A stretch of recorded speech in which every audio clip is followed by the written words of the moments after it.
Hello दोस्तों, नेताजी सुभाष चंद्र बोस, इनका नाम ही गूजबम्स के लिए काफी है। 1897 से 1947 तक फ्रीडम फाइटर्स का संख्या 100 से भी ज्यादा थी।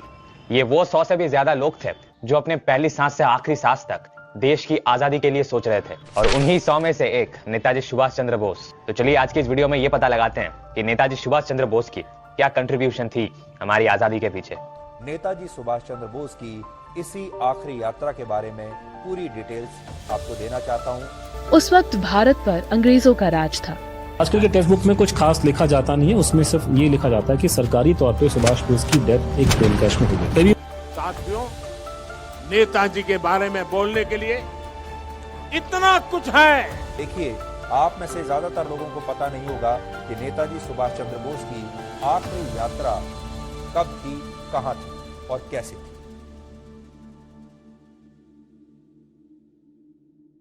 कहानी की शुरुआत होती है 23 जनवरी 1897 को। कटक, जो ओडिशा में पड़ती है, वहां पे नेताजी का जन्म होती है। उनका जन्म एक बंगाली बहुत रईस प्रिविलेज्ड फैमिली में होती है। जानकीनाथ बोस, जो सुभाष जी के पिता थे, वो उस समय के एक बहुत बड़े लॉयर हुआ करते थे। क्योंकि वो एक ब्रिटिश लॉयर थे, वो बहुत लॉयल थे ब्रिटिश गवर्नमेंट के लिए। सन 1902 को सुभाष जी के एजुकेशन की प्रिपरेशन शुरू होती है। सुभाष जी की पहली स्कूल की जर्नी शुरू होती है baptist mission protestant European school Cuttack में।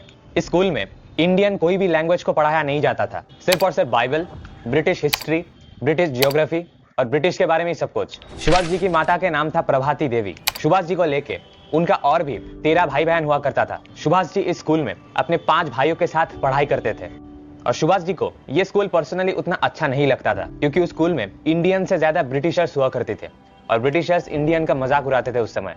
तो जब भी सुभाष जी और उनके भाई स्कूल में जाते थे तो उनका बुली किया जाता था। स्कूल के बाद सुभाष जी का एक ही सहारा था, उनका घर, जहाँ पे वो अपनी मदर टंग को सीखते थे, यानी बंगाली। प्रभाती देवी अपनी बेटों को महाभारत की कहानी, बंगाली रिलीजियस सॉन्ग, ये वगैरह वगैरह बहुत कुछ सिखाती थी। सुभाष जी बचपन से ही बहुत इंटेलिजेंट और देशभक्त हुआ करते थे। जिस स्कूल में वो ना चाहते हुए भी पढ़ रहे थे, उस स्कूल को स्पेशली चूज किया गया था उनके ही पिता के द्वारा। जानकीनाथ जी ये चाहते थे कि उनके 5 बेटे फ्लुएंटली इंग्लिश में बात करें। मोरल स्टोरी तो ये है, वो ब्रिटिश कल्चर को बहुत ही ज्यादा इंपॉर्टेंस देते थे। 8 साल बाद 1909 में उन्होंने अपने 5 भाइयों के साथ शरद चंद्र बोस, सतीश चंद्र बोस, सुरेश चंद्र बोस और सुनील चंद्र बोस, आखिरी में संतोष चंद्र बोस। शरद चंद्र बोस आगे जाके एक बहुत अहम भूमिका निभाने वाले हैं नेताजी की लाइफ में। इन्हीं 5 भाइयों के साथ उन्होंने अपनी हाई स्कूल की शुरुआत की, जहाँ पे उन्होंने बंगाली और संस्कृत भाषा को सीखा। हाई स्कूल के बाद उन्होंने अपनी फिलोसॉफी की पढ़ाई शुरू की प्रेसिडेंसी कॉलेज कैलकाटा से। अभी अगर आप कोलकाता आएंगे, प्रेसिडेंसी कॉलेज आपको अभी भी दिख जाएगा, जहाँ पे अभी कोई भी तरीके का स्टूडेंट्स आके पढ़ाई कर सकते हैं। लेकिन 1913 का बात तो कुछ अलग ही था। तब के समय में सिर्फ अपर कास्ट हिंदू मेन के लिए ही ये कॉलेज थी। फरवरी 1916 जब वो प्रेसिडेंसी में पढ़ाई कर रहे थे, एक इंसिडेंट ऐसी होती है जो सुभाष जी के लिए और सुभाष जी के फैमिली के लिए थोड़ी अनएक्सेप्टेबल थी। ये इंसिडेंट शुरू हुई E.F. ओटेन, जो प्रेसिडेंसी के हिस्ट्री प्रोफेसर हुआ करते थे। इंसिडेंट का कारण था, स्टूडेंट्स ये कंप्लेन कर रहे थे कि ओटेन रूड रिमार्क्स किया करते थे इंडियन कल्चर के ऊपर। कुछ इंडियन स्टूडेंट्स को तो वो कॉलर पूछ करके भी बाहर निकाल दिए थे। 15 फरवरी 1916 को कुछ इंडियन स्टूडेंट्स ओटेन को बहुत मारते हैं। यह हादसा इतनी जल्दी हुई कि ओटेन देख ही नहीं पाए कि कौन उनको मार रहा था। कॉलेज के सर्वेंट्स का यह साफ साफ कहना था कि जो अटैकर्स थे वो सुभाष बोस के ही लोग थे। कॉलेज अथॉरिटी का यह कहना था कि यह पूरा र्यूमर सुभाष बोस ने ही फैलाया है। इसके बाद सुभाष जी को पूरा एकदम डायरेक्ट रस्टिकेट किया जाता है। करीब 1 साल तक सुभाष बोस रस्टिकेटेड रहे। उसके बाद 20 जुलाई 1917 को कैलकाटा यूनिवर्सिटी ग्रांट कर लेते हैं कि उनको वापस आनी होगी, पर किसी दूसरी कॉलेज में। फिर आगे जाके वो अपनी पढ़ाई स्कॉटिश चर्च कॉलेज से कंटिन्यू किए, और 1918 को BA ऑनर्स फर्स्ट क्लास से वो पास आउट हुए। उनके एजुकेशन हिस्ट्री में सबसे बड़ी मोड़ तो तब आती है जब सुभाष जी के पिता उनको प्रेशर करके इंग्लैंड भेज देते हैं ताकि वो अपने ICS की तैयारी कर पाए। और बात तो ये है कि सिर्फ उनके पिता ही नहीं चाहते थे, ये चीज उनके पूरा फैमिली चाहते थे कि सुभाष जी ICS की तैयारी करें इंग्लैंड से। अपने पिता की बात वो टाल नहीं पाए, इसलिए 20 अक्टूबर 1919 को वो लंदन पहुंचते हैं। बोस का टारगेट था कैम्ब्रिज यूनिवर्सिटी, पर अफसोस जब तक वो पहुंचते हैं एडमिशन क्लोज हो चुकी थी। उन्होंने कुछ इंडियन स्टूडेंट्स और नॉन कॉलेजियस स्टूडेंट्स से इस बारे में हेल्प मांगी। कुछ तरीके से वो फॉर्मली इस कॉलेज में एंटर करने के बाद अपनी ICS एग्जामिनेशन की तैयारी वो जारी रखें।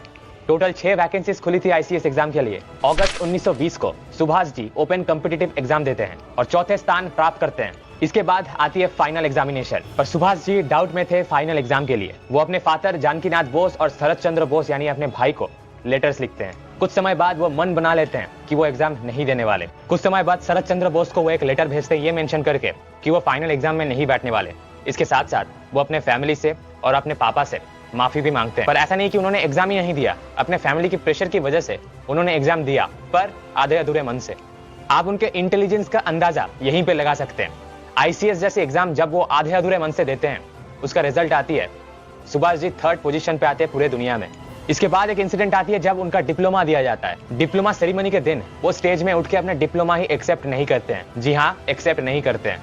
इसके बाद जून 1921 को वो भारत के लिए रवाना होते हैं और यहीं पे होती है असली कहानी की शुरुआत। 16 जुलाई 1921 भारत के बॉम्बे पोर्ट में वो पहुंचते हैं। दोस्तों 1921 से 1947 ये टाइम, ये 26 साल सुभाष जी के लिए एक टर्निंग ईयर्स थी। इस 26 साल का इतिहास इतना बड़ा है कि अगर मैं इसको पूरा कवर करने जाऊं तो मुझे एक सीरीज की जरूरत पड़ेगी। नहीं, मेरा काम है इस पूरे चीज को बहुत अच्छे तरीके से आपके सामने लाना। तो चलिए वीडियो के इस आखिरी कुछ मिनट्स में ये जान लेते हैं कि ये आदमी, ये नेताजी सुभाष चंद्र बोस कितने दर्द झेली और अपने आजादी के पीछे इनका क्या कंट्रीब्यूशन था। बॉम्बे पहुंचने के बाद भारत में नेताजी का क्रेज बिल्कुल एकदम हाई पे था। हजारों लोगों की भीड़ थी सिर्फ और सिर्फ नेताजी के लिए। लेकिन ऐसा क्यों? क्योंकि आईसीएस एग्जाम कोई मामूली एग्जाम नहीं है। एक आईसीएस पास आउट स्टूडेंट को बिल्कुल प्रेसिडेंट की तरह फैसिलिटी दी जाती है। और जब नेताजी उन सारे चीज को छोड़कर भारत लौट आए, लोगों के दिल में उनके लिए एक बड़ी जगह बन गई। सन 1928 नेशनल कांग्रेस। लंदन में रहते सीआर दास और शरद चंद्र बोस यानी अपने बड़े भाई को जो लेटर्स भेजी गई थी नेताजी की तरफ से, उधर उन्होंने ये बिल्कुल साफ साफ मेंशन किया था कि भारत लौटने के बाद वो नेशनल कांग्रेस को ज्वाइन करने वाले हैं। बॉम्बे से वो बिल्कुल सीधा मिलते हैं गांधी जी से। उन दोनों में बहुत लंबी बातचीत हुई। सुभाष जी अपने फ्यूचर प्लान्स और एक्शन जो वो लेना चाहते हैं गांधी जी के सामने रखे। पर कहीं जाके सुभाष जी गांधी जी से खुश नहीं थे। गांधी जी सुभाष जी को बंगाल में जाकर सीआर दास से मिलने के लिए कहते हैं और मिस्टर दास से मिलने के बाद वो सुभाष जी को एक लीडर के तरीके से एक्सेप्ट कर लेते हैं। फर्स्ट असाइनमेंट में ही उनको प्रिंसिपल बना दिया जाता है नेशनल कॉलेज की। साथ ही साथ national board of Bengal provincial Congress के चीफ भी बनाया जाता है। सन 1928 जब कांग्रेस एक मजबूत आंदोलन कर रहे थे, नेताजी को गांधी जी और नेहरू के साथ मतभेद चल रहा था। उस समय के वाइस लॉर्ड आर्विन वो गांधी जी को प्रोवोक करके डोमिनियन स्टेटस देना चाहते थे। अब ये डोमिनियन स्टेटस क्या है? वो डोमिनियन स्टेटस देके ये कहते हैं कि आप ये ले लीजिए, जहां पे ये काइंड ऑफ फ्रीडम ही है।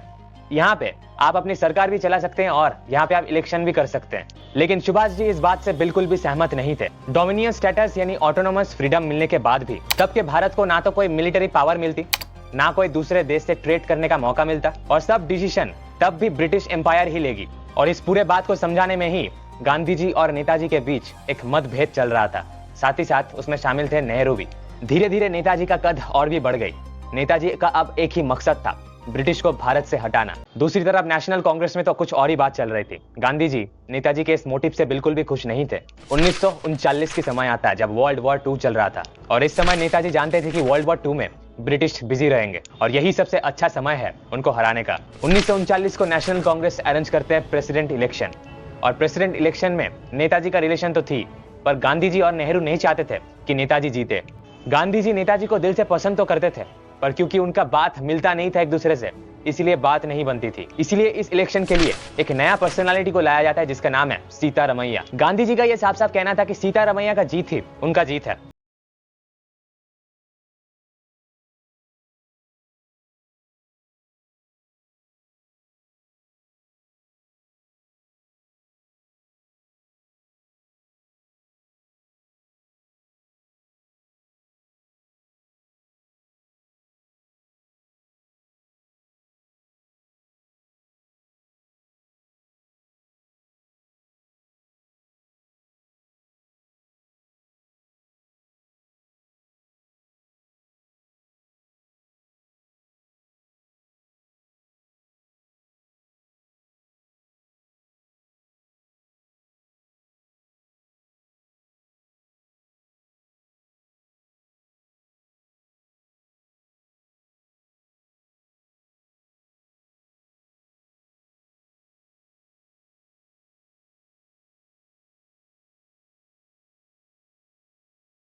के पास हिटलर से मिलने।